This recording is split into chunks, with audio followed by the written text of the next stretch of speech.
Bueno, bienvenidos, bienvenidas, bienvenides. Estamos en Women Who Code. ¿Alguno viene por primera vez? Sí. Bien. ¿Saben qué es Women Who Code? Sí, ¿ya no quiere decir? ¿Qué es eso? Muy bien, bueno. Women Who Code es una... Perdón, somos mujeres que codean, no chicas, mujeres. Chicas. No, no es lo mismo. No es lo mismo. Yo soy una niña, no sé. Bueno, Women Who Code es una organización sin fines de lucro que es internacional. Estamos en Chapter Buenos Aires. Empezamos hace bastante poco, en el mes de julio, y desde el mes de julio hasta ahora ya hicimos bastantes eventos que han venido, lo habrán podido ver, y seguimos. Así que la idea es potenciar las carreras de las mujeres en tecnología, de la comunidad en general, brindar contención, brindar workshops, esta es una charla, o sea, charlas de este tipo o workshops como para fomentar el conocimiento y también buscar una contención y una idea de comunidad, para que estemos todos cómodos y podamos trabajar todos juntos. Hoy vamos a tener una charla técnica con Juan Ignacio Gallo y le dejo el micrófono. Vaya. Un aplauso para Women Who Code. Bueno, ¿cómo están? ¿Todo bien? Mucha voluntad, viernes 7 de la tarde, arrancando. Yo sé que la mitad vino por la cerveza nada más, pero está todo bien, no pasa nada. Bueno, hoy vamos a hablar un poco de tech stack. Básicamente, en qué stack tecnológico crear una startup, crear un side project, crear su proyecto por fuera de la empresa. Porque básicamente cuando nosotros arrancamos a laburar en algún lado, ya como que está todo más o menos armado. No sé, ustedes entran a trabajar en un lugar y ya tienen o React instalado, o Node instalado, o Java, o alguna tecnología, ya está toda la codebase más o menos armada y ustedes como que van creando cosas arriba de eso. Pero muchas veces decimos, bueno, no sé, me quiero abrir por mi cuenta, quiero hacer mi proyecto, tengo esta idea millonaria que a nadie se le ocurrió y bueno. Entonces, ahí de repente empezamos a tratar de codearla. Cuando vamos a arrancar a codearla, de repente nos damos cuenta que hay un montón de cosas que nunca hicimos, básicamente. O sea, sí, buenísimo, yo sé codear en React, de repente voy a crear mi scaffolding, o sea, mis carpetitas en React para empezar mi proyecto y no tengo idea cómo hacerlo. O sea, me queda algo feo, no me queda algo bueno. Como que la empresa ya tenía todo funcionando, yo lo voy a hacer por mi cuenta y no anda. Entonces digo, bueno, listo, ya está. Voy, me copio, me clono el proyecto de la empresa, lo hago por mi cuenta y empiezo a borrar cosas, ¿no? Termina quedando un caos. Termina quedando un caos, de repente tenés el nombre de la empresa por todos lados, en el tab de Chrome el nombre de la empresa. Termina quedando todo caótico. Entonces la idea de la charla de hoy es un poco aprender a elegir qué tecnologías hay que usar y qué cosas hay que saber para poder arrancar un proyecto personal. La charla de hoy, si bien es técnica, no vamos a ver código, sino que vamos a ir hablando de pros y contras en cada una de las verticales que necesitamos para crear un producto. ¿Llegaste ahí? Sí. Bueno, el proyector es muy grande, así que mi cara está muy grande, generalmente no pasan esas cosas. Mi nombre es Juani, ese es mi Twitter de ahí. Básicamente soy programador, programo hace como 10 años, soy emprendedor y fundé este año con un par de personas más una escuela de programación, un coding bootcamp que se llama Cursit, así que si a alguien le interesa aprender a programar algo, nos busca, lo puede ver. Arranquemos hablando un poco de la creación de un producto. ¿Qué pasa? Crear un producto no es solamente hacer tecnología, son un montón de cosas. ¿Qué cosas se les ocurre que necesitamos para crear un producto? ¿Tienen idea? O dicen, bueno, voy, me siento, codeo y ya está. No, un producto necesita un montón de cosas. Necesita la pata de negocio, necesita la pata de marketing, necesita la pata de lo que se llama producto y obviamente necesita la pata de tecnología. Hoy ya nada que no vamos a hablar de las otras patas, vamos a hablar exclusivamente de tecnología, pero está bueno que vayan teniendo eso en la cabeza, ¿no? Que sepan que tecnología no es lo único que existe. Porque podemos programar algo buenísimo, sacarlo y si no prestamos atención a todo lo demás, chao, vamos al fracaso de cabeza. Entonces, lo que trata de resumir la charla de hoy en un parrafito es: la clave a la hora de empezar un producto es encontrar el balance entre velocidad y escalabilidad. ¿Qué pasa? Si nosotros decimos, bueno, no, soy un purista del código, voy a tardar 3 años en desarrollar mi aplicación y nunca sacamos una primera versión, nunca podemos validar esa idea. Porque para nosotros está buenísimo, es la idea millonaria. Obviamente vamos a ser el próximo Steve Jobs, pero ahí no tenemos ni idea. No sabemos si a la gente le va a gustar, si de verdad estamos resolviendo un problema o no. Entonces, lo importante es decir, bueno, No me mando a hacer un código perfecto, a hacer un producto perfecto, con 550 millones de funcionalidades y recién después sacarlo. Pues si no, capaz que perdiste 2 años de tu vida en algo que no funciona. Y si lo iterabas rápido, básicamente podías validar una idea, o validar que no funcionaba, en mucho menos tiempo. Pero ¿qué pasa? La contraparte es decir, bueno, no, voy a hacer el MVP 100% real y voy a escribir código así nomás y voy a levantar una landing y la voy a sacar. Bueno, eso funciona para validar la idea. Si lo pensamos desde un punto de vista de negocio, funciona, validamos una idea. Pero si lo pensamos desde un punto de vista técnico, no está tan bueno. ¿Por qué? Porque básicamente, si esa idea funciona, después la tenemos que tirar a la basura y volver a hacerlo. No sé, levanten la mano cuántas personas ya trabajan en una empresa acá. Ya trabajan como programadores, programadoras en algún lugar. Bases de datos, pero trabajan en desarrollo antes. Perfecto, buenísimo, cuenta. ¿No les pasó que, no sé, tenían un código que le llaman tipo el código viejo y el código nuevo, como que van refactorizando todo el tiempo a cosas nuevas? Generalmente, como en los últimos años, la gran transformación que se hizo es todas las empresas estaban hechas para lo que llamaban un monolítico, y lo transformaban a microservicios, básicamente un código gigante, y lo iban partiendo en servicios más chiquititos. Bueno, eso también pasa por una cuestión de decir, no, bueno, voy a validar la idea rápido, entonces me mando y hago las cosas medio así nomás y pruebo. Entonces la idea es decir, bueno, no me voy ni a un extremo ni me voy al otro. Tratar de buscar un balance, tratar de hacer las cosas a conciencia para tener un balance entre velocidad y escalabilidad. ¿Está bien? Eso es lo que vamos a tratar de aprender a hacer hoy. Entonces, bueno, esto es lo que decíamos hace un ratito. ¿Qué necesita un producto, no? En etapa de desarrollo. Necesita principalmente 3 cosas, perdón la gente de marketing que lo dejé acá afuera, pero decía en etapa de desarrollo, ¿no? Tecnología, producto y negocio. Como decíamos recién, no vamos a hablar de producto ni de negocio acá, sino que vamos a hablar estrictamente de la pata de tecnología. Pero ¿qué pasa? La pata de tecnología es muy grande, se va dividiendo en un montón de otros grupos. Por ejemplo, frontend, backend, bases de datos y infraestructura, ¿no? Hay un montón de cosas. Probablemente haya más o podemos ir subdividiendo cada vez más, ¿no? Pero la idea es como agarrar, bueno, algo más o menos alto nivel para empezar a charlar un poco de eso. Frontend. ¿Qué es frontend? ¿Alguien sabe? Levanta la mano quién trabaja haciendo frontend. Bueno, ok, la mayoría son de backend. Bien. Bueno, alguien que trabaja haciendo frontend, ¿puede dar una definición de qué es frontend? Si no, voy a dudar de su trabajo. Es la parte que ve el usuario. Bien, bueno, es la parte que ve el usuario, ¿no? Si agarramos y hacemos una definición un poquito armada, decimos, son las tecnologías de desarrollo web que corren en el navegador y que se encargan de la interactividad con los usuarios. La parte que ve el usuario, lo que corre en el navegador, ¿no? Por ejemplo, esto es frontend, lo que está viendo un usuario. Ustedes acá están viendo un resultado final. Esto es todo frontend. Tiene backend, de ahí salen los cursos y esas cosas, pero lo que están viendo es frontend, ¿no? El frontend se divide en 3 grandes verticales. Nos seguimos metiendo cada vez más en esas subdivisiones. Tenemos por un lado la estructura de nuestra página, tenemos por otro lado la presentación de nuestra página y tenemos por otro lado la lógica de nuestra página. Entonces ahora van a ver que en cada una de estas verticales es donde vamos a tener que empezar a tomar algunas decisiones, ¿no?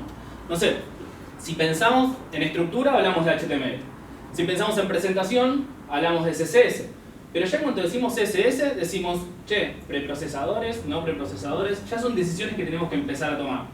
Y ahora cuando llegamos a lógica, que vamos a ver JavaScript y decimos, bueno, che, pará, librería, framework, Angular, Vue, React, ¿qué? ¿Qué y por qué más que nada, no? Porque si tengo que elegir con el dedo, bueno, voy a agarrar uno al azar y me pongo a codearlo. O sigo, bueno, es lo que usan en mi empresa, ellos deben haber tomado una buena decisión, voy y lo hago. Pero no, la idea es empezar a entender un poquito más eso, ¿no? En la pata de estructura de HTML no tenemos mucho que pensar. No tenemos muchas opciones tampoco, ¿no? Para armar la estructura vamos a ir con HTML. Podemos empezar a charlar de HTML5, HTML4, ya está, eso quedó años atrás. Si programan algo que no sea HTML5, háganlo. O sea, no hay ninguna decisión que tomar ahí, ¿no? Después, en la pata de presentación, decimos, bueno, CSS. Pero como decíamos recién, ya ahí de repente nos empezamos a encontrar con algunas decisiones a tomar. La primera es preprocesadores o CSS plano, ¿no? Porque uno agarra y dice, no, bueno, pará, me tengo que poner a instalar un preprocesador, no tengo idea cómo setupearlo. Sí. Es la parte de front por una decisión entre HTML y nativo de celular. Bueno, sí, podríamos llegar a, si pensamos en lo que es desktop versus mobile, ahí podría llegar a ser. La charla está más que nada pensada para el mundo de esto, pero sí, tranquilamente podríamos llegar a ver un poco sobre eso, ¿no? No lo dije al principio. Si alguien tiene alguna duda en el medio de la charla, al final vamos a tener un espacio, pero no espere al final. Levante la mano y traten de sacarse las dudas en el momento, ¿no? Porque si no al final ya se olvidaron de lo que iban a preguntar, o ya aparece colgado y les da vergüenza y no preguntan.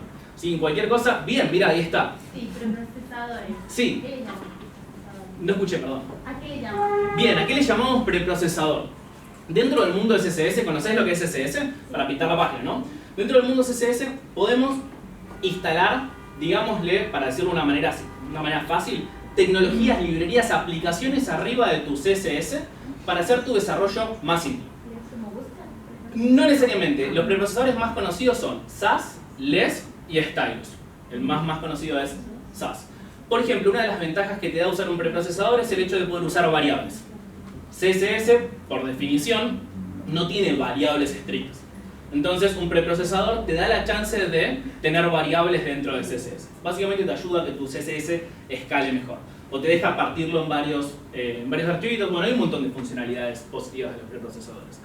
Pero el punto acá es, ¿lo uso o no lo uso? ¿Vale la pena? O sea, creo que todos estamos de acuerdo que un preprocesador va a hacer que nuestro código sea más escalable que CSS plano, ¿no? Para eso se inventaron.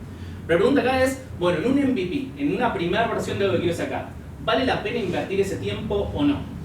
Entonces, un primer miedo que puede pasar si siempre entraron directamente en una empresa donde ya estaba todo hecho es, no tengo idea cómo hacerlo, no tengo idea cómo instalar Sass, no tengo idea cómo instalar Less o cualquier preprocesador que quieras, ¿no?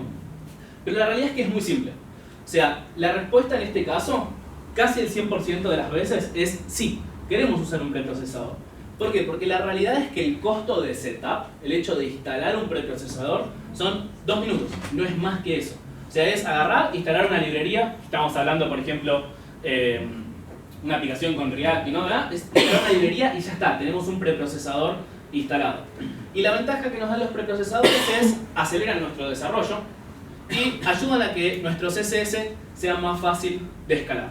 ¿Ok? Entonces, preprocesadores, sí o no, en un side project, la respuesta es sí. ¿Por qué? Porque de vuelta, el costo de setup, lo que tardamos en sumar un preprocesador a nuestro proyecto, es casi nulo.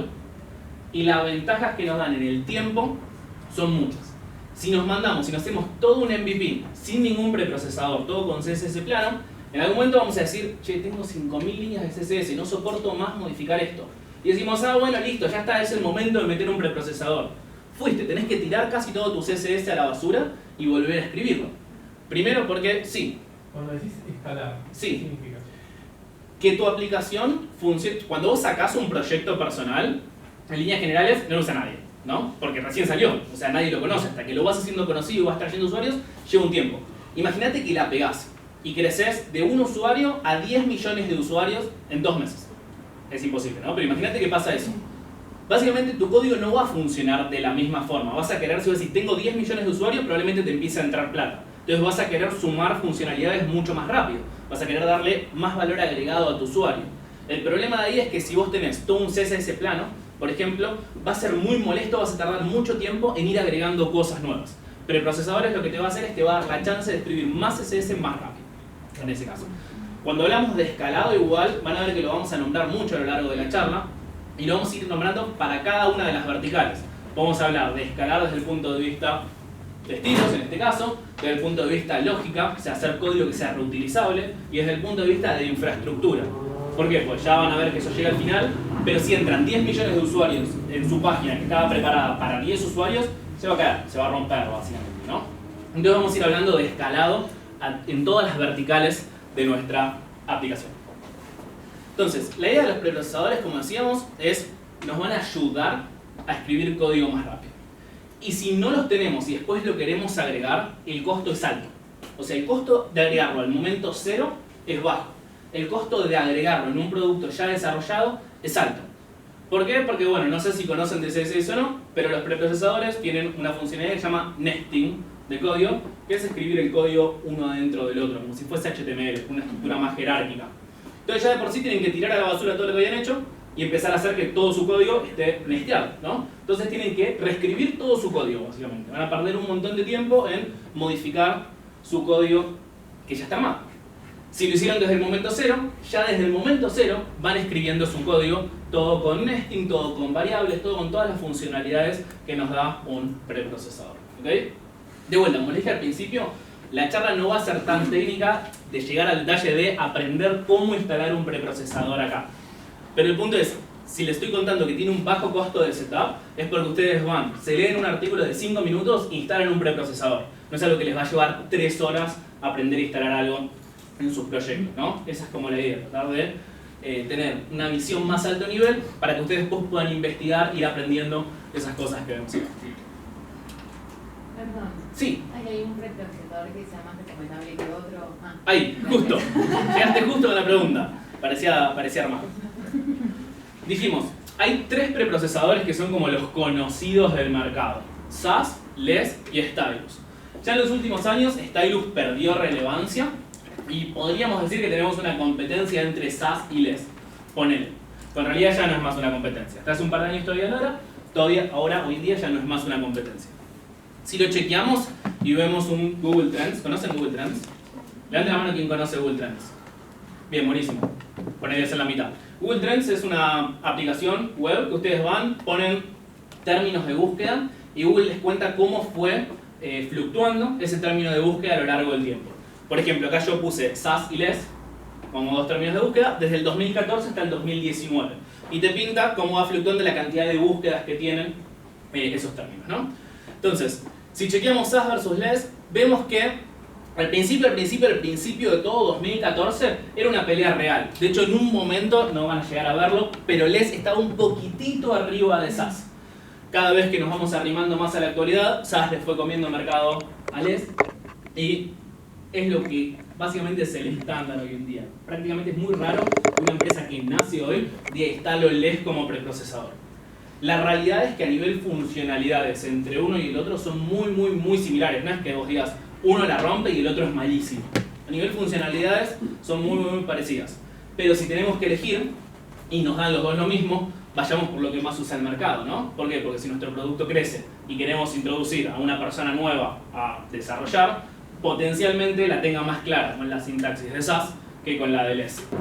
Resumiendo hasta ahora, preprocesadores sí, bajo costo de setup, nos ayudan a escalar mejor nuestros estilos. Si tenemos que elegir uno, yo iría por SAS. ¿Okay?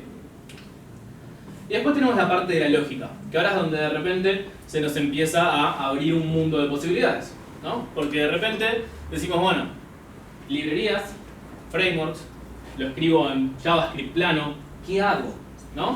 ¿Por qué? Porque de vuelta, en lo otro eran 2, 3 opciones. Acá de repente tenemos millones y salen nuevas todos los días. Entonces básicamente son decisiones que tenemos que empezar a tomar, ¿no? Las más comunes, en este caso, son Angular, React, jQuery, Monele, que la podemos ir considerando, o sea, ya mi cara lo dice todo, y Vue, ¿no? Esos son como lo que fue en los últimos 5 años, del 2014 hasta ahora, lo que fue teniendo un mercado en el mundo de frontend. Fíjense que estoy metiendo todo en una misma bolsa, tanto librerías como frameworks, porque si bien son cosas separadas, todo el mundo hace la comparación y tipo la competencia de Angular versus React, ¿no? Angular es un framework, React es una librería, ya de por sí. Eso quiere decir que técnicamente pueden tener Angular y React en una misma aplicación. No lo hagan, por favor, nunca pongan Angular y React en una aplicación. Entonces empecemos a mirar cómo fue evolucionando las librerías, los frameworks, los más conocidos desde el 2014 hasta ahora. Si miramos en el 2014, vemos que jQuery la rompía. Por eso, por más que hoy en día ya esté en decadencia, vale la pena ponerlo en la comparación. De hecho, hoy en día hay mucha gente que todavía no se animó a pasar a desarrollar en otras cosas y todavía sigue con esa mentalidad de jQuery ya la tengo reclara, React no tengo idea ni qué es, entonces lo puedo con jQuery porque es más rápido. ¿Está bien? Ahí volvemos a la pregunta original. Bueno, velocidad versus escalabilidad. Si van por ese camino, están priorizando 100% su velocidad de proyecto porque es su zona de confort. Dicen, bueno, la tengo clara con jQuery, no tengo ni idea de lo que es React, Angular y bla, entonces codeo todo con jQuery. No están saliendo de su zona de confort y están priorizando la velocidad sobre la escalabilidad. Pero si agarramos y miramos cómo evoluciona esto en el tiempo, vemos que 2014 jQuery la rompía. React, Vue, Angular recién estaban empezando a salir. Recién Facebook estaba liberando el código, Vue un poquitito más adelante. Angular ya tenía un tiempo que estaba público. Y a medida que va pasando el tiempo, jQuery empieza a caer y los otros empiezan a subir. Angular más o menos por el 2016 se estanca y más o menos se mantiene, fíjense que sigue en la misma línea. React eventualmente lo termina pasando y hoy en día le gana bastante mercado a lo que es Angular, ¿no? O sea, si chequeamos estrictamente el mercado hoy en día de React versus Angular, lo gana React, ¿no? Eso no quiere decir que tienen que usar uno o la otra obligatoriamente. Este gráfico es una métrica que tienen que seguir nada más. ¿Por qué la tienen que seguir? Pues básicamente, si su producto crece, esto es lo que la gente usa. Lo que está en Google Trends es lo que los desarrolladores buscan, al fin de cuentas. Entonces, si ustedes van a querer incorporar gente a su proyecto en un futuro, van a tener más chances de encontrar gente que tenga ganas de incorporarse si su producto está hecho en React, que gente que está en jQuery. ¿Por qué? Porque yo sé jQuery, pero si a mí hoy en día viene y me dicen, tengo una idea millonaria, está codiando en jQuery, no me importa qué tan millonaria sea, no me meto en un producto que esté hecho en jQuery. ¿Por qué? Porque no te da emoción a nivel técnica ya, directamente. O sea, como decís, no, ya vengo programando hace 3, 4 años en React, 5 años en React, no quiero volver a lo que usaba, lo que se usaba antes, ¿no? Entonces, en este caso en puntual, lo que yo recomiendo es ir un poco más por el lado de la escalabilidad. Decir, ok, busquemos algo de que si nuestro producto crece, sea fácil de escalar. Entonces, dentro de estas 4 opciones, elijan Angular, elijan React o elijan Vue, pero no elijan jQuery. ¿Por qué? Porque tanto Angular como React como Vue tienen un concepto que se llama componentes. De distintas formas, funcionan distinto, en cada una de las librerías son frameworks, pero los 3 de alguna manera tienen un concepto de componentes adentro. El componente nos va a dar la chance de escalar. ¿Saben lo que son componentes? La mayoría no trabaja en front acá. Levanta la mano quien sabe lo que es un componente de código. Perfecto. Un componente básicamente es, imagínenselo como una función, pero donde también tenemos la pata visual en esa función. O sea, imagínense la parte de la lógica más la parte del HTML, todo mezclado en una misma cajita. Entonces, esa cajita la podemos usar en muchos lados de una aplicación. Entonces, si ustedes agarran y entran a Twitter, ponele. Si le miran un pantallazo rápido, van a ver que todos los botones son iguales. Y cuando interactúan con los botones hacen lo mismo. Que todos los tweets son iguales, o sea, tienen un contenido distinto. Pero a nivel estructura e interacción con el usuario son iguales, ¿no? Mantienen lo mismo. Eso es porque es un único componente que se reutiliza en muchos lados. Por eso decimos que los componentes nos dan la chance de escalar. Usar jQuery no. Porque usar jQuery es como que tenés los pedazos de código ahí flotando y si querés eso replicarlo en muchos lados tenés que escribir más de esos pedazos de código.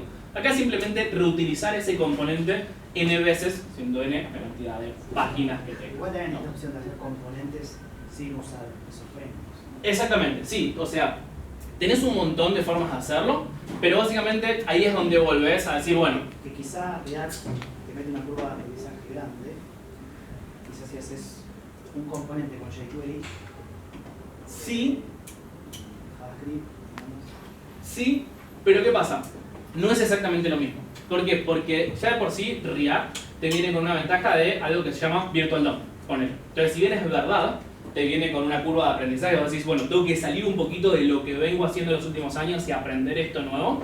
Te da un montón de ventajas base que si no vas a tener que aprender o codear o resignar las cosas buenas que te da para codear en el largo plazo que haciéndolo con jQuery, ¿no? Porque, por ejemplo, Virtual DOM, una de las ventajas que te da es un boost de performance a nivel base.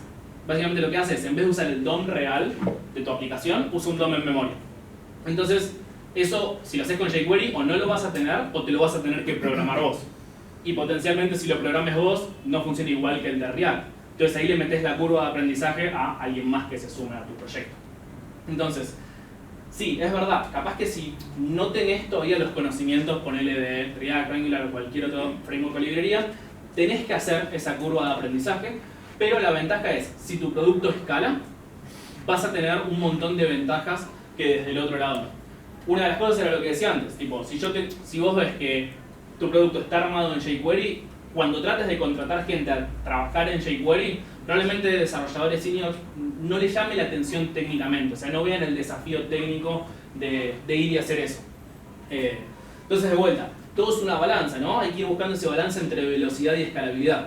También depende a vos cuánto te interesa el mundo de front o no. Porque vos decís, bueno, yo tengo mi producto, a mí me gusta el back, no me gusta el front, y tengo mi idea millonaria.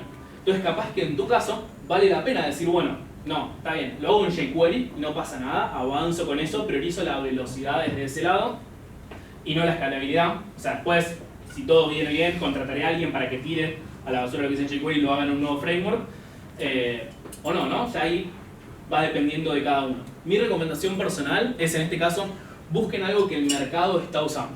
Igual también es verdad que el mercado es muy fluctuante. Igual 2019 en React estaría arriba y por ahí 2020 es un nuevo framework que no existe. Sí, pero fíjate que el fluctuante no es 100-0.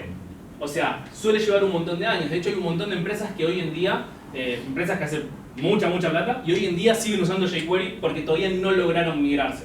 O sea, sí vas a tener algo muy fluctuante a nivel startup, ponele que arrancan y dicen, sí, arranco siempre con lo último, pero si vas a empresas más grandes, como que les cuesta más a nivel tiempo y a nivel plata migrar de una tecnología a la otra. Entonces, si bien vas teniendo tendencias, es como que le lleva varios años que algo se deje de usar. Fíjate, poner los últimos 5 y todavía jQuery sigue teniendo cierta relevancia. O sea, no es que pierde por tanto versus Angular, ponele. Capaz que sea un poco más contra React, pero como que está ahí cerquita de Angular. Y no creo que nadie que hoy, o muy poca gente que hoy empiece un proyecto, elija hacerlo en jQuery, salvo que sea porque no conoce alguna de las otras tecnologías. En realidad puede durar varios años más. Para mí sí, sí. Puede cambiar esto, ¿no? O sea, puede ir subiendo o bajando, pero mínimamente, o sea, si hoy en día tienen que elegir aprender React o no, la respuesta es sí para mí. Definitivamente. O sea, es algo que viene creciendo a lo largo de los años. Es una librería que tiene un índice de mantenimiento y actualización muy alto. Entonces no es algo que va a morir de un segundo para el otro. Fuera de eso, hay muy pocos candidatos hoy en día como para decir, bueno, algo que va a tirar abajo React, que de repente se descubrió algo magnífico que antes no estaba y lo va a tirar abajo. Hay un nuevo framework que se llama Svelte, que está tomando un montón de potencia, pero está mucho más abajo que Vue todavía. Entonces es como que no es algo que de un día para el otro lo vas a perder. No es que si vos decís, bueno, aprendo React hoy, de acá a un año lo que aprendí no me sirve más y lo tengo que tirar a la basura. Esa es como la idea. Sí. Igualmente, Vue, si uno sabe, yo sé React, pero Vue no, pero dicen que si te pasas a Vue no es mucho la curva de... No es mucha la curva de aprendizaje entre uno y otro. Los dos tienen un paradigma muy parecido. Tienes algunas diferencias a nivel sintaxis y cómo se hacen algunas cosas, pero la realidad es que son muy parecidos. O sea, ya en cuanto estás en alguno de esos tres, la diferencia más grande puede ser con Angular, porque ponele Angular tiene algo que se llama two-ways data binding y React no, entonces ahí como tenés esa diferencia grande, pero fuera de eso, a nivel conceptual, terminan siguiendo el mismo paradigma. Es como que no es que decís, bueno, todo lo que aprendí lo tengo que tirar a la basura y volver a aprenderlo desde cero. Es como que el ramp up a esa nueva tecnología ya es muy rápido.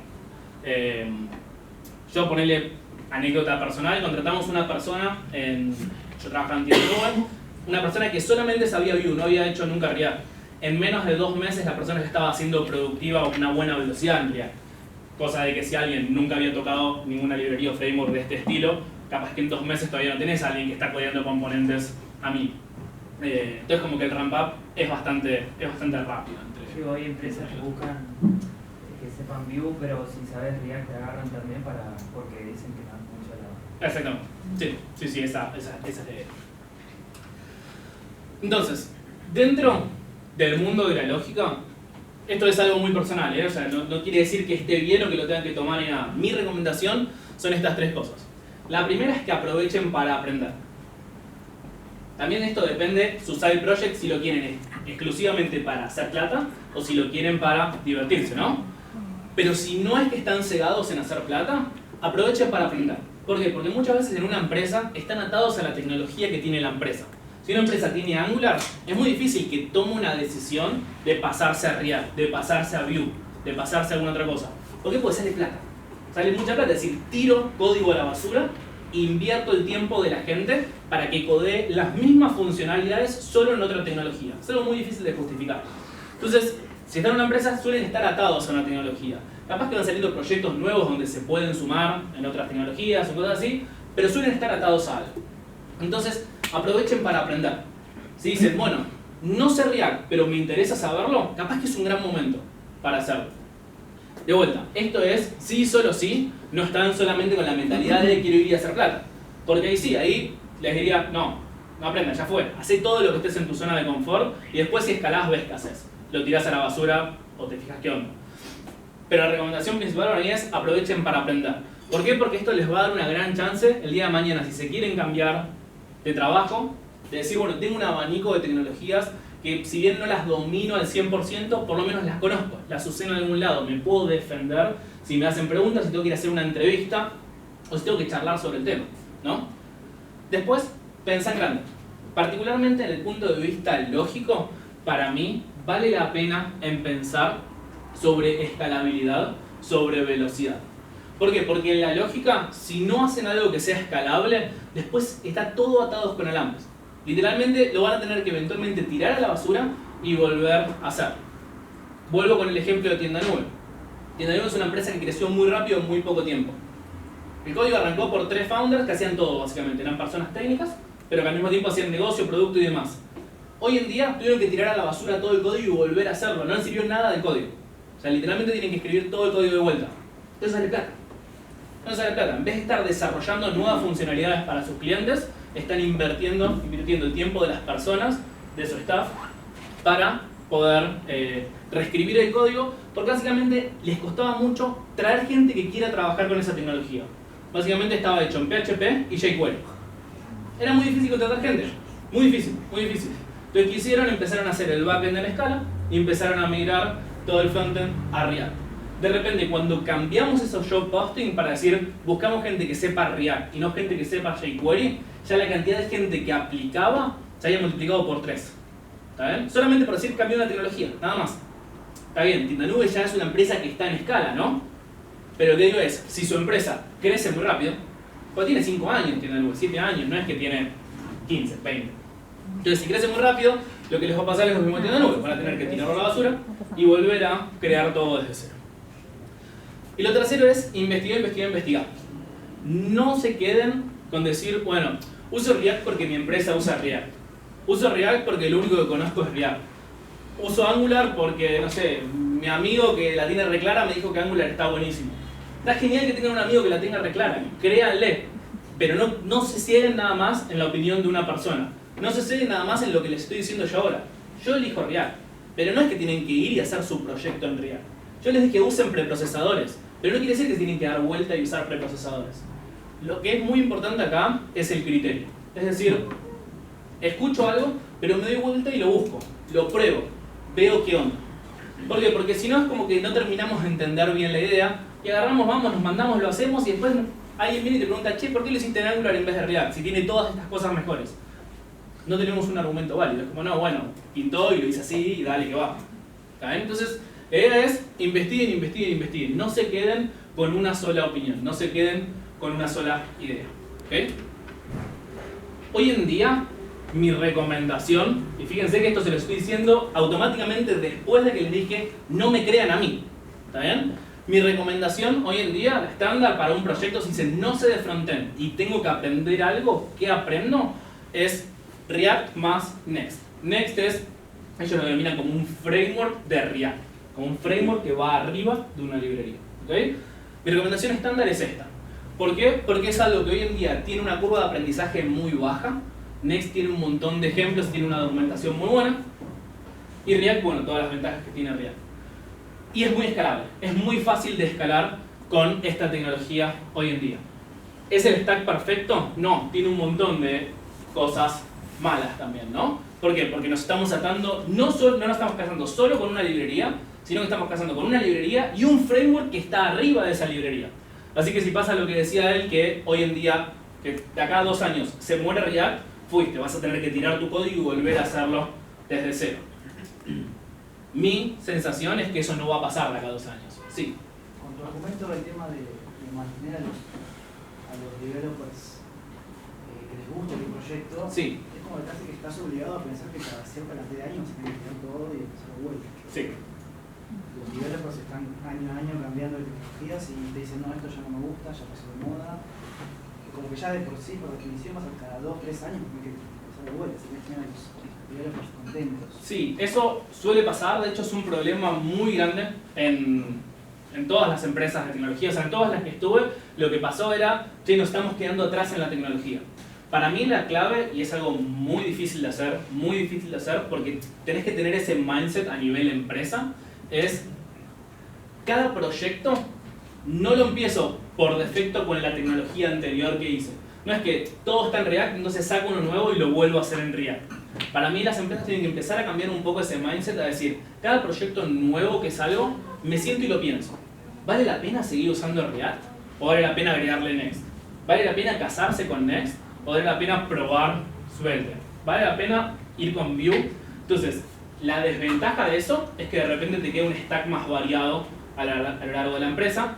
Entonces, trabas un poco la rotación entre equipos. Igual yo estaba pensando ese caso está bueno cuando tenés muchos proyectos que van empezando. Sí, Cuando tenés un producto a largo plazo, sí. y cada cierta cantidad de años tenés que como renovar la tecnología del producto. Bueno, ahora en un Sigue ratito siendo el mismo producto. vamos a charlar un poco de algo que se llama un concepto que se llama microservicios, que existe en el mundo de backend y hace ya un tiempo que se empezó a llevar también al mundo de frontend. Un microservicio básicamente es un producto que por más que sea el único producto lo puedes partir en un montón de verticales, ¿no? O sea, cada una de las páginas pensarlo como un proyecto separado. Imagínate un e-commerce, es decir, la home es un producto, el listado es otro producto, la ficha es otro producto, el checkout es otro y el carrito es otro. Entonces, si bien es un único producto, llamémosle producto Mercado Libre, producto Garbarino, cada una de tus páginas puede estar hecha en una tecnología distinta y todas pueden convivir sin ningún problema. Entonces no tenés la necesidad de decir, bueno, tengo 15 productos para tenerlo en 15 tecnologías distintas. Pero en un ratito vas a ver que ya llegamos a eso. Entonces lo que les decía, hoy en día mi recomendación estándar es React más Next. Esto tiene un problema, que de vuelta, te estás casando con dos cosas al mismo tiempo. O sea, si querés sacar React, no es que vas a decir, bueno, listo, saco React y me quedo con Next. No, vas a tener que tirar toda la basura y volver a crearlo en otra cosa. Sin embargo, si vamos en ese balance de escalabilidad versus velocidad, para mí es lo que hoy en día más rinde. De vuelta, no me crean, dense vuelta, lleguen a su casa, busquen lo que es Next, léanse un toque de la documentación, van a ver que en 10-15, si conocen React, en 10-15 minutos tienen un hola mundo levantado con Next y la documentación los guía muy bien. Si no saben React, no, para primero aprender React para después poder aprender Next, ¿no? Es como que uno es dependiente del otro. Después pasamos a otro mundo. Sí. Next es como NWD, digamos. No necesariamente. Pero te trae tipo configurado, webpack y Sí. ciertas cosas. Sí. Para empezar más. Sí, por eso ellos dicen que son el framework de React, porque es como que ya te ponen en esa cajita con todas las cosas configuradas. Sin embargo, te dan un montón de flexibilidad. Ponele, ellos te vienen con un webpack configurado, pero te dan un archivo que vos podés crear que se llama next.config.js y todo lo que vos pongas en ese archivo pisa la configuración por defecto de webpack. Entonces, sí, no tenés que comerte toda la configuración inicial, pero te da la flexibilidad para que vos puedas sobreescribir lo que necesites. Sí. Bueno, vamos al otro mundo, ¿no? Backend. Recién estábamos todos del lado del front, ahora nos vamos todos para el lado del back. Van a ver que es decisiones totalmente distintas las que hay que empezar a tomar acá. ¿Qué es backend? Levanten la mano quién programa como backend. Y después me vas a contestar vos porque levantaste la mano primero. Ah, no querías contestar. Bien, bueno, dale, contestame. ¿Qué es backend? El backend es la capa que hace la lógica del negocio, o sea, no es lo que ve el cliente, es el que le da la información al cliente para que lo vea y gestiona, resistir los datos en la base de datos. Perfecto, buenísimo. ¿No sé si se acuerdan de la imagen que vimos hace un ratito? La que decíamos que era frontend. Uy, estaba atrás. Ya llego, ¿eh? Ahí, esa. Básicamente los cursos que están acá no es que son HTML estático que yo fui y los agregué ahí. Esto viene eventualmente de una base de datos. Un usuario no se conecta derecho a una base de datos, pasa por un servidor, pasa por un backend, que es el que va a buscar estos datos, aplica toda la lógica de negocio, no sé, los ordena, por ejemplo, para el que tiene las inscripciones abiertas esté primero y el que está en progreso esté después, y se lo devuelve al frontend para que lo pinte. ¿Ok? Vamos al otro lado, lo llegamos, ahí va. Entonces podríamos decir que el backend es la capa de datos de nuestra aplicación, no es accesible directamente por nuestro usuario y maneja la lógica de esos datos, ¿no? O sea, es accesible por el frontend que accede nuestro usuario. Pero no es que nuestro usuario va derecho al backend. Nuestro usuario pasa por el front llama al back, el back eventualmente va a buscar la data a una base de datos. Y el backend es el que hace esa lógica para después devolver los datos ya masticados, ya moldeados, para que el frontend solamente tenga que pintarlos y no estar haciendo procesamiento adicional de los datos que vuelven de la base. Básicamente se ve algo así, un backend, ¿no? Eso es un JSON, un formato de respuesta, eso es la API de GitHub, por si quieren leer. Pero básicamente son datos lo que vuelve, o sea, no viaja nada visual, solamente viajan datos de un lado para el otro. Bueno, acá es como que de repente tenemos que ir un nivel más atrás. Antes era como que decíamos, bueno, estructura, presentación, lógica. En la estructura teníamos HTML o HTML, sí. Ahí en frontend no creo que de TypeScript. Bueno, TypeScript es otra cosa que se puede charlar, es una charla para el largo rato, básicamente porque ahí tenés muchos detractores y mucha gente que está súper a favor. Para quienes no conocen, JavaScript es un lenguaje de programación no tipado, débilmente tipado. Básicamente, vos podés definir una variable como un número y modificarla que sea un string, y modificarla que sea un array, y modificarla que sea un objeto, y todo está bien, no va a tener ningún problema ya.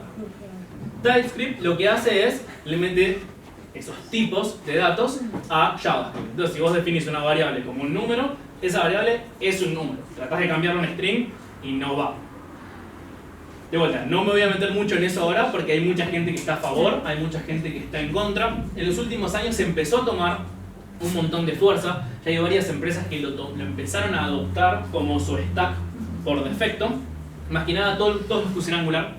Angular, si no me confundo, desde la versión 2 ya viene con TypeScript por defecto. No sé si alguien lo tiene súper claro con Angular, me puede corregir, pero desde la versión 2 viene con TypeScript por defecto. Entonces, básicamente toda empresa que haya adoptado Angular adoptó TypeScript medio que de rebote, ¿no? O sea, no tenía muchas otras opciones. Igual también puedes elegir el React, sumárselo. Nosotros estamos usando TypeScript y React a la vez. Correcto. O sea, sí, se puede sumar en cualquier otra tecnología. Sí. Escuché que hay uno que se llama C#, ¿puede ser? C#. ¿Eso qué es? Acá, lenguaje de backend, lo vamos a ver ahora. Entonces, como decía, acá hay que ir un paso más atrás. ¿Por qué? Porque antes decíamos, estructura HTML o HTML, no hay muchas otras cosas que pensar. Presentación, CSS, sí. Para tengo la duda con la parte de frontend. Sí. Ruby, ¿dónde lo metes? No te escuché, perdón. Ruby, ¿dónde iría? Backend. Backend. Sí. Gracias. Presentación, CSS, no hay muchas cosas para hacer. Lógica, JavaScript. Ahí me pueden decir que puede haber otras opciones más, pero el estándar hoy en día, JavaScript. Entonces como que no tenemos muchas decisiones para tomar, es arriba de los lenguajes lo que elegimos. En backend tenemos un montón de lenguajes de programación para elegir. Estos son algunos nada más, hay millones. Python, Java, Node, PHP, C++, C, Ruby, Go. Dependiendo el color, y de vuelta, esto es otra vez estrictamente personal, si alguien fue a la facultad y estudió ingeniería me va a cambiar los colores del lugar, pero es el nivel de complejidad para aprenderlo para alguien que nunca programó para empezar a programar. De vuelta, esta es una opinión estrictamente personal, ¿no? Python, Node, PHP, Ruby son los que son un poquitito más fáciles, tienen, si vienen más del lado de frontend es más fácil poder escribir código acá. Java y Go, un poquitito más difíciles. C++ y C, los que podríamos llamar en esa escala los más jodidos. De vuelta, si alguien fue a la facultad, UTN te da C. C o C++ en el primer cuatrimestre. Entonces vas a decir, no, bueno, para yo ya aprendí esto, ya es más fácil para mí, ¿no? Entonces, esto es muy personal a cada uno. Pero como para alguien que no tiene idea, le puede servir como una base. De vuelta, prueben un poco de cada cosa. Hagan un Hola Mundo, una aplicación que les devuelva Hola Mundo en cada uno de los lenguajes. Ahí se van a ir dando cuenta qué tan fácil o difícil es arrancar a hacerlo. ¿Por qué? Porque en uno en 5 minutos lo están haciendo, en otro le lleva media hora. Sí. Sí, quizás también más que, o sea, para lo personal es, también C o C++ no aprendes en la facultad, pero si estás arrancando solo, capaz que meterte de una con Java, es como, te das cuenta que, uy, pará, esto no es lo mío, y te frustras o lo que sea, porque son lenguajes que van siendo más difíciles. Para empezar, capaz que es como, bueno, sí, hay unos que son más amistosos que otros, y también tiene que ver más que nada con eso. Exactamente, sí, estoy totalmente de acuerdo, Si nunca arrancaron, mi recomendación es arranquen por los que están en verde, no por PHP. O sea, lo puse ahí porque todavía está en la lista de los que más se usan. Pero fácil, claro, pero no. Pues fíjense que traté de ponerlo abajo para que se vea menos. La complejidad es con el alto nivel o bajo nivel, ¿no? Correcto. Mientras más lejos o más cerca estés de cómo entiende la computadora las instrucciones. Exacto. La complejidad va muy de la mano. ¿Cómo es tu nombre? Horacio. Horacio. Va muy de la mano de lo que dice Horacio. Hay algo que se llama lenguaje de máquina, ¿no? ¿Qué tan cerca o lejos estamos de cómo lo entiende la computadora? Cuanto más cerca, decimos que estamos a más bajo nivel. Cuanto más lejos, decimos que estamos a más alto nivel. Cuando estamos a más alto nivel hay un montón de cosas que ya pasos intermedios lo solucionan por nosotros. La parte negativa de eso es que perdemos control, ¿no? O sea, estamos delegando esas responsabilidades a esas cosas en el medio que no podemos controlar. Para la mayoría de las cosas está bien, no necesitamos controlarlas, para otras sí. Entonces también depende mucho qué vamos a elegir, dependiendo qué tengamos que hacer, ¿no? Pero si nos ponemos a charlar en eso, podemos tener una charla hasta las 3 de la mañana. Entonces como que traté de llevarlo a algo un poquito más simple, ¿no? Entonces decir, bueno, yo personalmente, si no aprendí nada, si no sé programar y vengo del mundo de frontend, yo arrancaría por Node. ¿Por qué? Porque tanto Node como JavaScript está arriba de algo que se llama V8. O sea, se escriben igual. Hay muy poquititas diferencias entre uno y el otro. Obviamente uno funciona al lado del servidor, otro funciona al lado del cliente, pero a nivel de sintaxis son lo mismo. O sea, van a definir una variable y van a decir const a es igual a 1 en los dos lados. Van a definir una función y va a funcionar exactamente lo mismo. Todo funciona de la misma manera. Capaz que no quieren escribir lo mismo, quieren aprender algo nuevo. ¿Quieren aprender algo nuevo? Mi recomendación personal es ir por Python. ¿Bien? Mi recomendación personal es ir por Python. Primero, por un nivel de datos. ¿Okay? Ahora van a ver en las slides que siguen que tenemos datos a nivel qué lenguajes son los que más se vienen usando. Son las encuestas que hace Stack Overflow todos los años. Te hace una lista de cuánto preguntan o cuánto se usa cada uno de los lenguajes. Python este año, recién, hasta el año pasado no, pasó a Java. ¿Está bien? Hasta el 2018 Java estaba por arriba de Python. 2019 Python quedó por arriba de Java, ¿no? Llegan un par de slides. Entonces, independientemente de lo que elijan, mi recomendación son muy parecidas a las de frontend. Primero, aprovechar para aprender. O sea, de vuelta, estás en una empresa, estás atado de lo que tenga la empresa. Estás en tienda nube, todavía estabas programando en PHP. Salí, andá, aprende otra cosa. Aprende Scala, aprende Java, aprende Go, aprende lo que quieras. Entonces, trata de salir un poco de la zona de confort. Lo segundo es mirar la evolución. Eso significa year over year, o sea, cómo va evolucionando año a año el lenguaje de programación que te gusta. ¿Por qué? Porque vos decís, bueno, yo soy fanático de Go, pero nadie usa Go y las empresas no usan Go en mi país. Sí, bueno, aprendelo porque capaz que está bueno, pero digo, aprendelo porque te gusta y no porque vayas a buscar salida laboral con eso, o si tu proyecto lo hiciste en Go. Go igual viene bastante bien, es un ejemplo anecdótico. O hiciste un proyecto en Go, la rompió y después te va a costar conseguir gente que sepa programar en Go. Entonces, mírate la evolución año a año. En líneas generales no hay cambios disruptivos, suele mantener una cierta tendencia. Si un lenguaje viene creciendo, usualmente sigue creciendo a lo largo de los años, en algún momento eso cambia, ¿no? Pero suele llevar varios años, no es algo que vos digas, un año está al 80% y el otro año está al 50%. No pasa, suele fluctuar muy poco porcentaje. Y lo segundo es pensar en escala. No hay lenguaje. ¿Cómo? No hay lenguaje. Exacto. Exactamente. Bueno, estos slides van a explicar un poco lo que decíamos recién, ¿no? Tipo, trata de no hacer lo que hagas en tu empresa. Trata de aprender algo por otro lado. Y lo que veíamos acá es, bueno, en el 2018, esta es lo que les decía de Stack Overflow, la encuesta que hacen año a año. Mezclan frontend y backend, no hay una definición, entonces quise traer los datos lo más transparente posible, no recorté las cosas de frontend. Si se fijan, en el 2018, Java estaba por arriba de Python, por ejemplo. Pero si miramos en el 2019, Python pasa a estar por arriba de Java. Fíjense que los porcentajes de un año al otro, si bien pueden ser considerables, nunca son 10%, 20%, 25%. Suelen ser cosas más o menos chiquititas, salvo que alguno de repente la rompió o que alguno hizo algo muy malo en alguna actualización grande, ¿no? Pero suele ser más o menos paulatino el crecimiento. Entonces, yo si tengo que elegir en este caso y quiero aprender un lenguaje nuevo y no sé programar, yo iría por Python. ¿Está bien? Si quieren algo que tenga un poco más de salida o que las empresas en Argentina usen más para el backend, bueno, pueden ir por Java. Pero van a ver que si tratan de hacer algo desde cero, Java les va a llevar un poquitito más el ramp up, paso inicial 0 a 1 que Python. Python es mucho más simple, la sintaxis es mucho más amigable, ¿no? De vuelta, son recomendaciones, no me crean, dense vuelta, vayan y pruébenlo, ¿ok? Y pensar en escala era lo que decíamos recién, tipo, ok, buenísimo, yo estoy creando la próxima red social, ¿no? Creo mi próxima red social. Una red social, apenas la largo, va a tener 0 usuarios. 0 RPM. RPM es Request Per Minute, la cantidad de requests que recibe una aplicación en un minuto. 0. Cualquier lenguaje de programación va a estar ok. ¿Está bien? De repente la rompe. Crece al ritmo que creció Facebook en su momento. Y pasa a tener millones y millones y millones de requests per minute.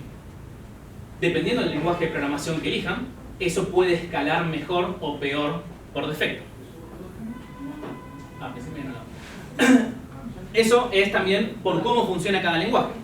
Básicamente hay una distinción principal que los lenguajes se dicen que son single thread o multithread. Básicamente un lenguaje single thread puede ir procesando una request por vez. O sea, le llega una, la procesa, la deja, recibe la otra. Un lenguaje multithread puede abrir muchos hilos en paralelo para poder procesar múltiples requests en paralelo. Esto también es un tema muy largo para meterse y charlar un rato largo, porque no es que abro threads y de repente estoy manejando 100 millones de requests en el mismo segundo, no funciona así. Es un lenguaje, es un tema para charlar bastante, pero lo importante es, traten de investigar un poco más. No digan, ah bueno, Node es fácil y quiero hacer una red social, hago un Node. Claro, yo vengo de Java, sí. Java, y siempre Java fue como el monstruo pesado, pero que era muy robusto. Y ahora aparecen cosas como Node, sí, que son muy modernas, muy lindas, pero por ahí a nivel corporativo, a nivel de enterprise, proyectos a nivel de empresas grandes, es como, no sé cuánto entra ahí en el mercado Node. Bueno, ahí lo primero que trataría de ver yo es eso, es, bueno, a nivel corporativo, ¿cuántas requests per minute vas a tener?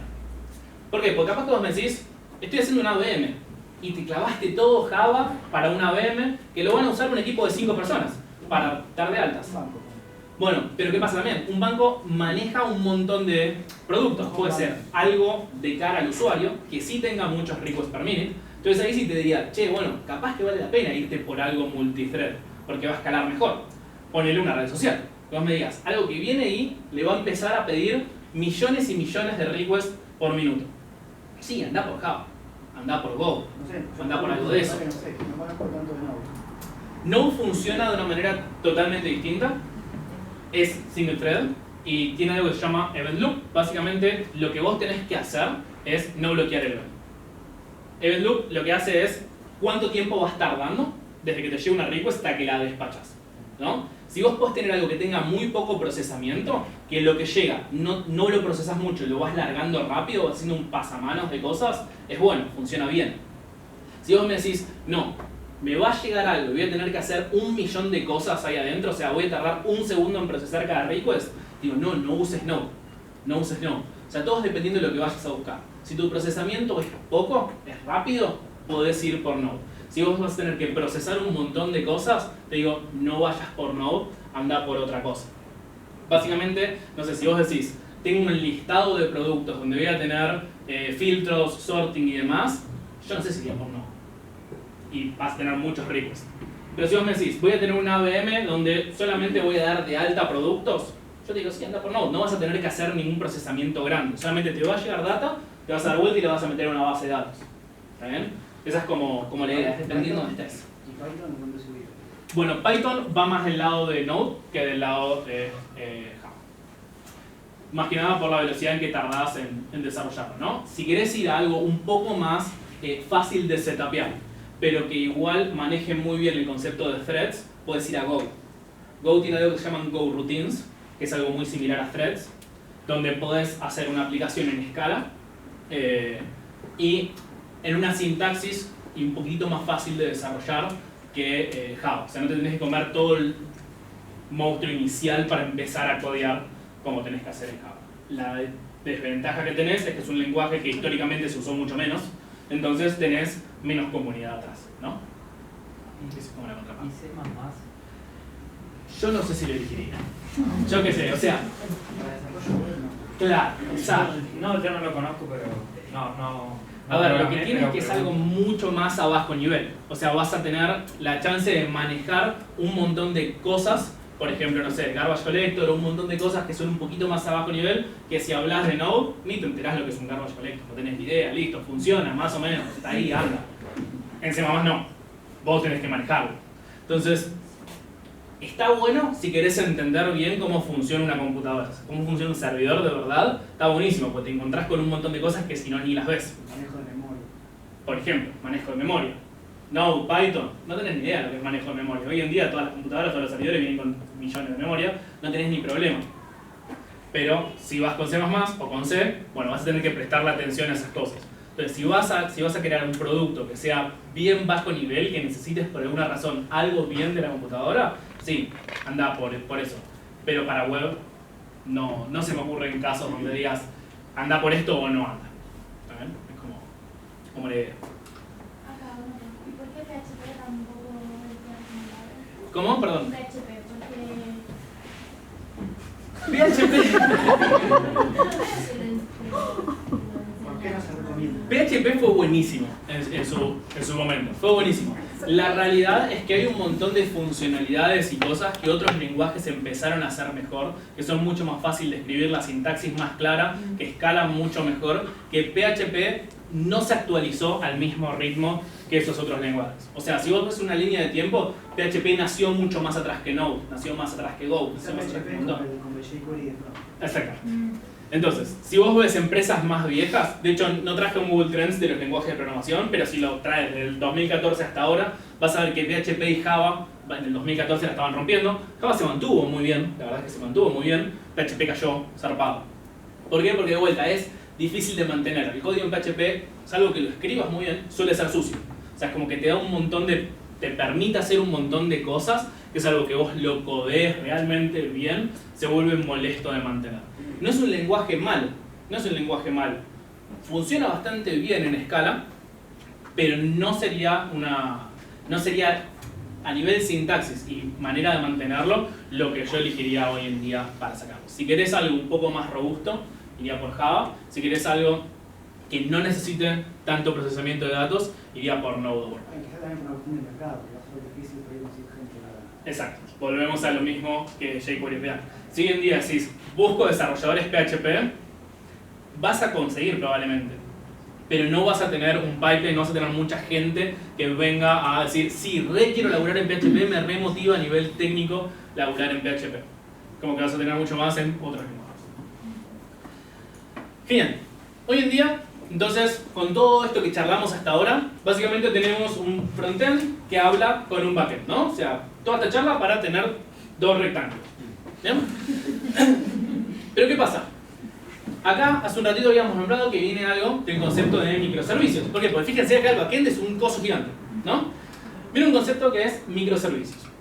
Los microservicios, la idea detrás de esto es partir nuestra base de código en pedacitos de código más chiquititos para que cada uno pueda tener un lenguaje independiente, para que cada uno tenga un proceso de deploy independiente y para que esto sea más fácil de mantener. ¿Por qué? Porque lo que pasa con este esquema es que, volvamos al ejemplo de un e-commerce. Yo quiero hacer un cambio en la home, quiero cambiar un dato que vuelve en la home y se me rompe, tiré también al usuario que está en la ficha o al usuario que está en el checkout, el usuario está pagando. ¿Está bien? Entonces eso es gravísimo, a nivel producto es gravísimo. ¿Cómo es que por cambiar un dato en la home la gente no puede comprar más? ¿Está bien? Es grave.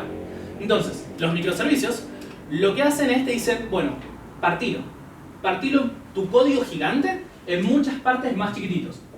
Que cada uno pueda hablarse con el frontend o que puedan hablarse entre sí sin ningún problema, ¿no? Entonces podríamos decir, bueno, la home lo manejo con un backend. Acá puse un lenguaje de programación en cada uno solo para mostrarles que pueden tener lenguajes distintos. Podría estar todo hecho en Java, todo hecho en Go, todo hecho en Node, ¿no? No pasa nada. O sea, no solo el lenguaje, sino que cada uno es como un servidor independiente.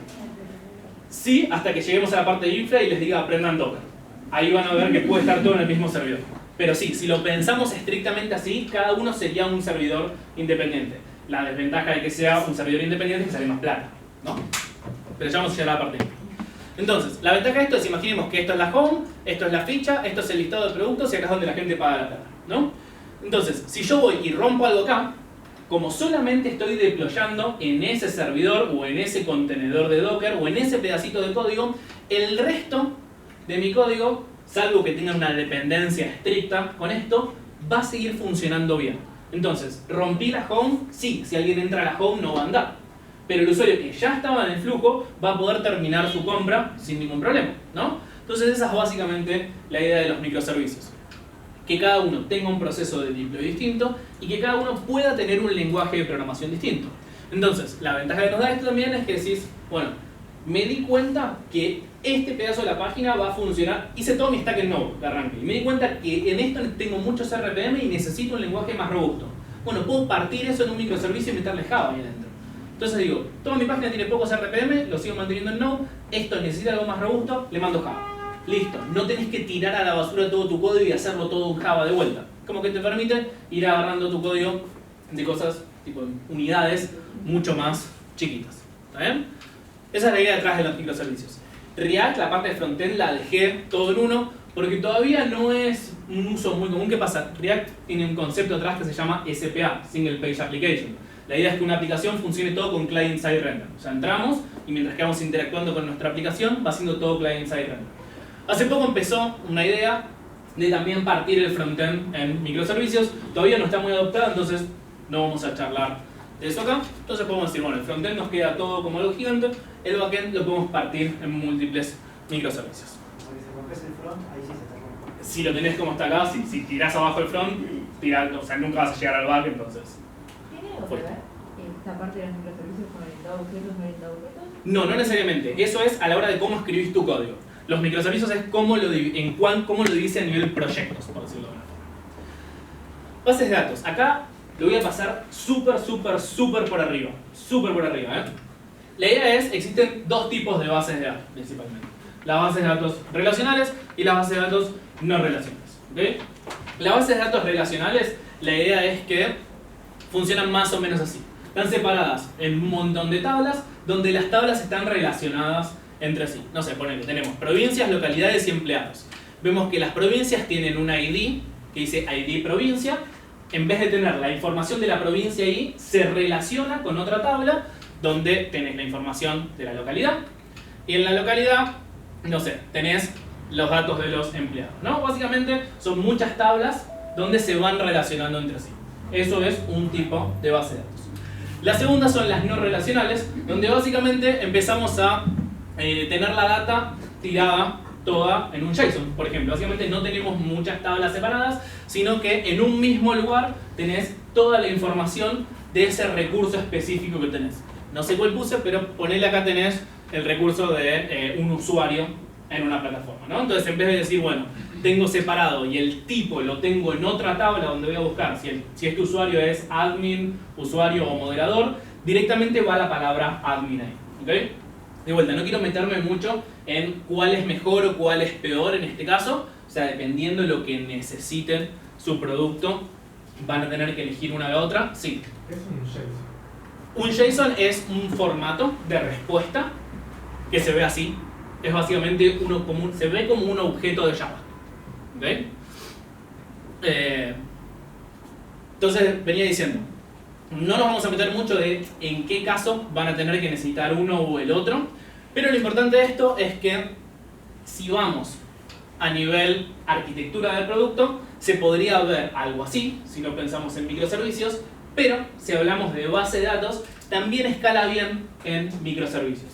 Podemos tener cada uno de nuestros microservicios atados a una base de datos distinta.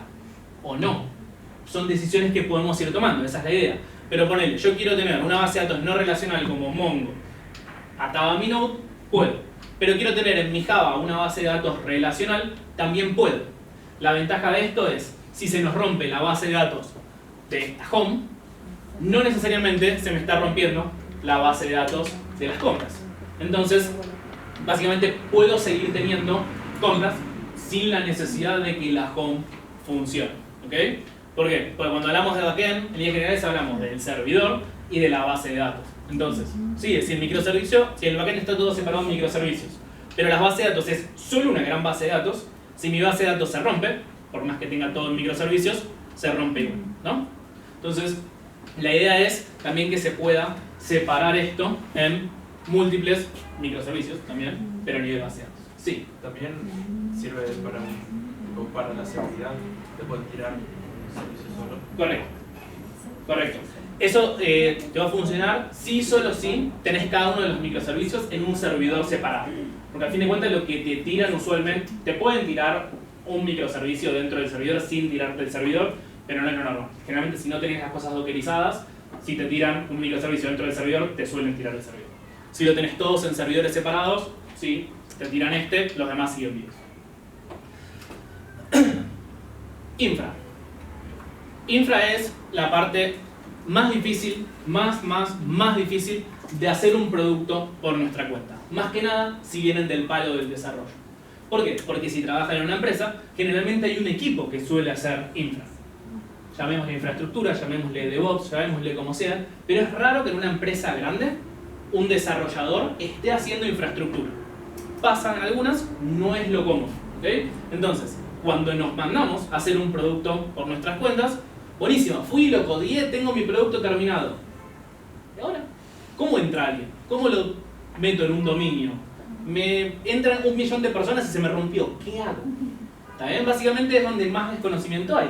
¿Por qué? Porque estamos muy enfocados en programar, lo cual está bien porque ya es suficientemente difícil aprender a programar como para aparte aprender a hacer infra, ¿no? Pero si queremos hacer un proyecto por nuestra cuenta, tenemos que aprender un poco de esto. No les digo que la tengan clarísima y que vayan a trabajar haciendo infra otra empresa, pero mínimamente hay que saber algunas cosas como para decir, si todo sale mal, sé dónde mirar, aunque sea. No digo que lo voy a poder arreglar en un segundo, pero por lo menos sé dónde mirar para saber qué googlear, básicamente, ¿no? Entonces, a nivel infra vamos a hablar de 3 cosas. Primero les voy a dar un par de tips personales, como siempre. Aprendan qué es Docker. Les va a salvar la vida a nivel de infraestructura. No solo la vida, les va a salvar plata a nivel de infraestructura. Sí. ¿Linux o Windows? Linux, toda la vida. Windows, si queremos tener un servidor de Windows, primero hay que pagar la licencia de Windows Server, perdemos plata, y después se van a querer matar si tienen que levantar un servidor en Windows, porque básicamente está todo pensado para corporativo. Si trabajan en un banco, van a tener que tener Windows. O alguna distro de Linux que sea, una distro de Ubuntu, de Linux que sea corporativa. Pero si lo pueden elegir ustedes y está en un proyecto ustedes, vayan sí o sí por Linux. Mucho más fácil de instalar todo, mucho más fácil de tener acceso, permisos de usuario, permisos de administrador. Básicamente se van a saltar un montón de barreras que con Windows van a tener. Entonces, como decía, primer tip, aprender Docker. Docker, la ventaja que nos da, y lo voy a decir mal a propósito para que sea un poco más fácil de entender, es nos deja tener computadoras adentro de nuestra computadora. Esto lo que acabo de decir está mal, pero les sirve como para la idea. Puedo tener muchas computadoritas adentro de un solo servidor. Piense que cada servidor sale plata, ¿está bien? Es físicamente una computadora en algún lugar, o un pedacito de una computadora en algún lugar.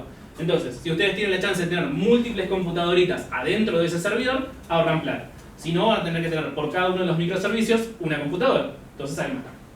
Entonces, aprendan Docker. Sí o sí, aprendan Docker. Después, aprendan a monitorear la salud de sus servidores. ¿Por qué? Porque lo que va a pasar es, salimos, está todo bien, el producto está bien, de repente el producto se rompe. ¿Qué hago?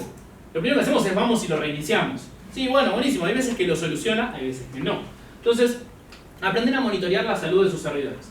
Esto quiere decir que dependiendo de dónde tengan sus servidores, muchos de los servicios tienen ya algún sistema de monitoreo para verlo ahí, pero vayan y léanlo mientras que está todo bien.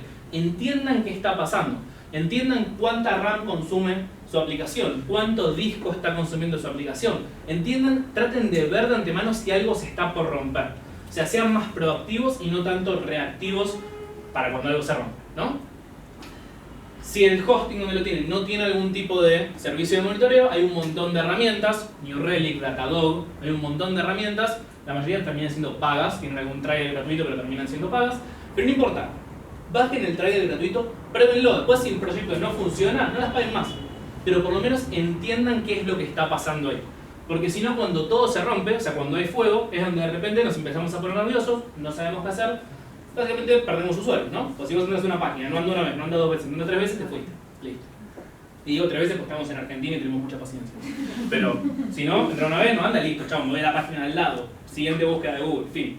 Entonces, aprendan a monitorear sus servidores para tratar de, cuando se caen, porque se van a caer, todas las páginas se caen, traten de tener la menor cantidad de downtime posible. Downtime es cuando no está funcionando nuestro servicio. Aprender lo básico sobre dominios y DNS. Básicamente, buenísimo. Tenemos nuestra aplicación, tenemos un servidor.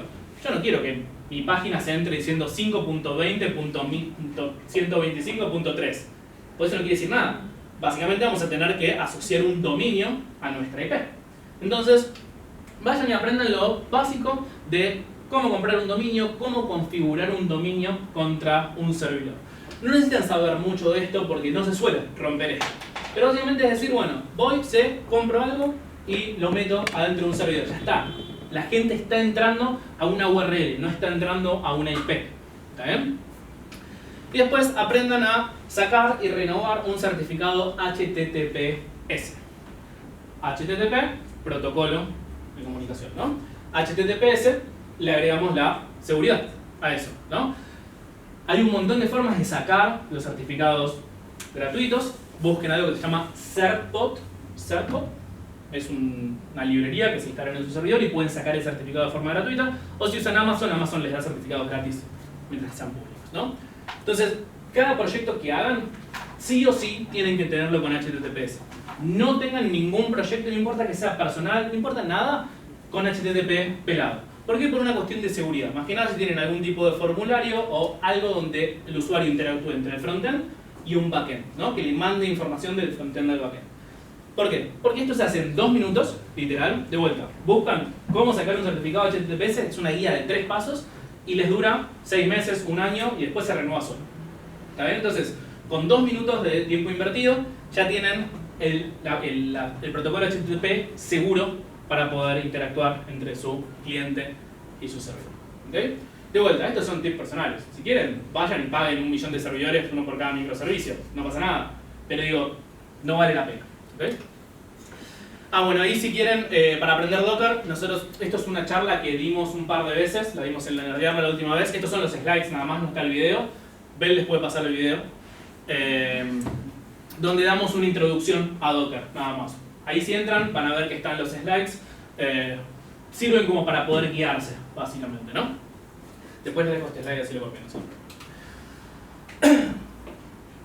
Y el último tip es, una pregunta muy normal es, bueno, ¿cuándo hago infraestructura? ¿Qué hago? Primero codeo todo y después voy a hacer la infra. ¿En qué momento meto la infra en el roadmap de mi producto? Mi recomendación, háganlo lo antes posible. O sea, para mí, la infraestructura es lo primero que deberíamos hacer. Si ustedes están convencidos que van a tener un producto que va a estar atrás de una URL, vayan y háganlo desde el momento cero. ¿Por qué? Porque primero, es más fácil para compartirlo con otras personas. Después vos tenés un avance, se lo puedes compartir a otra persona, no es que le tenés que mostrar tu computadora. Eso eventualmente termina en una URL para compartir. Y después, porque cuanto más lejos estén en el desarrollo de su producto, más manija van a tener de querer sacarlo. Entonces, menos bola le van a dar a aprender Docker, tener un certificado HTTPS, se van a decir quiero salir ya, quiero salir ya, quiero salir ya, y van a dejar pasar un montón de cosas que son súper importantes.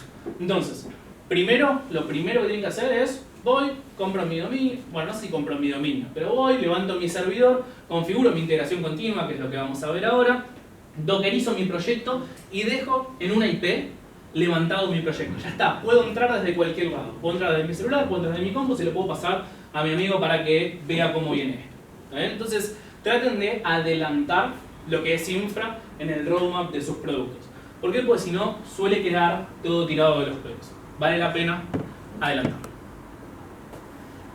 Hosting, vamos a ver, hay un montón. Vamos a ver las pros y contras de 3, básicamente. Hay uno que se llama Now, es una empresa que se llama Sail, el fundador es argentino. Ahora vemos las pros y las contras. Uno que se llama DigitalOcean y después tenemos Amazon Lightsail, que es como la competencia que sacó Amazon para DigitalOcean. La ventaja de Now es, tiene una capa gratuita, pueden tener hasta 3 proyectos deployados, o sea, subidos a la nube de forma gratuita y no necesitan conocimientos de infra. Now tiene una interfaz muy amigable donde con 3-4 comandos, en realidad es 1, pero usualmente necesitan 2 o 3, con 3-4 comandos pueden tener deployado un producto en la nube. ¿Okay? De vuelta, la capa gratuita son 3 proyectos, no es que van a poder tener 500 microservicios deployados. Pero de una manera fácil y gratis, sin tener que aprender mucho, pueden tener un proyecto deployado en algún lugar. Otra ventaja de Now es que por defecto les da la chance de tener una URL amigable. O sea, no les da una IP, sino que les da una URL, por ejemplo, juani.now.sh. O sea, les da una URL. ¿Now soporta todos los lenguajes? Sí, si lo tenés dockerizado. Por defecto te funciona para Node y después si vos lo tenés adentro de un Docker, levanta Docker. Now, o sea, la empresa que hizo Now se llama Sage, que es la misma que creó Next. Por eso va mucho de ese lado. Pero si lo tenés dockerizado, lo podés desplegar. Sí. ¿Y Heroku? Bueno, Heroku es más parecido, o sea, si lo comparamos con alguno de estos 3, va más de la mano de Now. En una competencia 1-1 entre Now y Heroku, creo que Now es más amigable para el usuario. O sea, por eso no lo puse en esta lista. Funciona muy bien, lo usé un tiempo, pero en una comparación 1-1 creo que es mucho más amigable Now que Heroku. Para usarlo nada más, ¿no? O sea, no porque al final termine dando un beneficio superior, sino, claro, o sea, vos en Now vas, tiras 2 comandos y está desplegado. En Heroku tenés que darle un poquito más. Y después tenemos DigitalOcean y Amazon Lightsail. DigitalOcean es lo que yo generalmente uso hoy en día para la mayoría de mis proyectos. La realidad es que me debería empezar a migrar para acá, si le soy 100% sincero. Sigo usando esto por una cuestión de zona de confort. Toda la vida lo usé y Amazon Lightsail salió hace 3 años, creo, 2017, hace 2 años. Así que nunca me terminé de migrar. Pero es muy barato, o sea, un servidor, un VPS, un servidor propio de ustedes, les sale $5 por mes. Y les da un servidor bastante interesante para que lo puedan levantar. Entonces, con $5 por mes pueden tener su aplicación levantada para que el mundo pueda usarla. Es flexible, tiene algo que se llama One Click Apps, donde ustedes pueden, si por ejemplo, no sé, quieren levantar un WordPress, quieren levantar un Mongo, quieren levantar algunas aplicaciones específicas que sean conocidas en el mundo, básicamente tienen una opción que ustedes le hacen un clic a la aplicación que quieren y les crea la máquina ya con todo eso instalado. O sea, para las cosas estándar no tienen que tener conocimientos de infra. Para deployar su proyecto, si lo cogieron todo ustedes desde cero, sí. Ahí sí va el último, donde necesitan conocimientos de infraestructura. Básicamente es agarrar y decir, bueno, ¿cómo hago para llevar el código de mi máquina a un servidor? Que lo vamos a ver ahora cuando lleguemos a integración continua. Amazon Lightsail, la competencia, a DigitalOcean le iba muy bien, Amazon se dio cuenta que le iba muy bien, Amazon tiene AWS, que es Amazon Web Services, donde es lo que la rompe a nivel cloud, ¿no? Pero ¿qué pasa? Sale caro. Sale caro. Una máquina en S2, EC2, sale cara. No es infinitamente caro, pero te suele salir más de $5 por mes, dependiendo del tipo de máquina que tengas. Entonces sacaron esta competencia que se llama Amazon Lightsail, donde te dan una máquina de menores prestaciones que la de DigitalOcean, pero sale $3.5 por mes. ¿Okay? Entonces, si ustedes quieren sacar algo para probar nada más, en Amazon pueden agarrar y decir, bueno, por $3.50 por mes tienen algo para deployar. También sacaron lo de One Click Apps y necesitan ciertos conocimientos, salvo que estén usando las One Click Apps. Una ventaja que tiene Amazon Lightsail por sobre DigitalOcean es te da la capacidad de escalar desde Lightsail a EC2. EC2 es el que les decía antes que es un poco más caro, ¿no? Donde pueden tener algo que se llama load balancers y bueno, cosas de infra un poquito más avanzadas. Entonces, si su proyecto crece, pasar de Lightsail a EC2 es más fácil que hacerlo escalar dentro de DigitalOcean. Pero la realidad es que es una competencia muy peleada. Cualquiera de las dos opciones suele funcionar bien. Recomendación personal, si no quieren invertir tiempo en aprender infra, vayan por acá. Tienen 3 proyectos gratis. Si les interesa infra y quieren ver un poquitito más, vayan por alguno de estos dos. Cualquiera de los dos, exactamente lo mismo. Entonces, esto básicamente tenemos que, cuando empezamos a hablar de servidores, empezamos a hablar del concepto de ambientes. ¿Qué pasa? Hasta ahora nosotros laburábamos solamente en nuestra compu, en nuestro local, era lo único que teníamos. Cuando tenemos nuestra página en algún lugar, es, bueno, tengo la página en producción, se dice tengo la página en un ambiente de test. Entonces, básicamente, esto es un servidor, tu computadora, el servidor que está dentro de tu máquina, esto es un servidor de test, esto es un servidor de pro. Esta es mi recomendación. Traten de tener 2 servidores en la nube. Uno de test, uno de pro. Y el local de ustedes. Eso quiere decir que tienen que pagar 2 máquinas, ¿no? O sea, $10 por mes. O la ventaja de esto es que ustedes codean en su compu. Funciona. Lo suben a un lugar que no es producción, lo suben a un ambiente de test. O sea, si rompen todo, no pasa nada. Es un ambiente donde no lo está usando nadie. Solamente lo usan ustedes. Si funciona en test, lo pasan a pro. Entonces, ya cuando llegan a pro, tienen como un índice de seguridad de que las cosas vienen funcionando bien. ¿Ok? Pero ¿qué pasa? Hay veces que no queremos salir a gastar $10 por mes para un producto que no tenemos ni idea, que lo hicimos para divertirnos, ¿no? Entonces, lo que podemos hacer es esto. Donde tenemos local y prod, pero dentro de prod tenemos 2 contenedores de Docker. Uno que funcione para test y otro que funcione para prod. Una de las ventajas de Docker, como dije antes, es crea computadoritas adentro de su computadora, que básicamente no conocen el resto. Entonces, si ustedes suben algo adentro de su contenedor de Docker de test, dentro del servidor de prod, y lo rompen, no rompen el servidor, solo rompen ese contenedor. Entonces, básicamente no afectan al resto de su aplicación. Y con esto, bueno, gastan la mitad de plata. La desventaja, los recursos de su servidor siguen siendo los mismos. No es que Docker mágicamente crea recursos, ¿no? Entonces, si tienen 2 cosas muy pesadas, básicamente van a necesitar un servidor más caro, más grande, por ende más caro, ¿no? Entonces, esta es otra opción si queremos ir por algo un poquitito más barato. El último es integración continua. ¿Qué pasa? De alguna manera, tenemos que llevar nuestro código de nuestra computadora a ese servidor. ¿Okay? Eso hay un montón de formas de hacerlo a mano, pero es re molesto. Piensen que cada vez que cambian algo a mano, tienen que entrar a su servidor, descargarse el código nuevo y deployarlo. Súper molesto. La integración continua se llama integración continua a la práctica para automatizar estos deploys. Básicamente nosotros le configuramos unas ciertas instrucciones a alguna de estas aplicaciones que lo que van a hacer es, van a decir, bueno, cada vez que se haga un push a nuestro repositorio de GitHub en el branch master, ponele, cada vez que se hace eso, nuestro servidor va a saber que tiene que hacer un pull de ese código y deployarse automáticamente. Por eso, cuando ustedes trabajan en sus empresas, probablemente cuando mergean a master, automáticamente se deploya a prod o se deploya algún ambiente de test. No tienen que hacer nada. ¿Está bien? Eso es gracias a la integración continua. Básicamente funciona con algo que llaman hooks,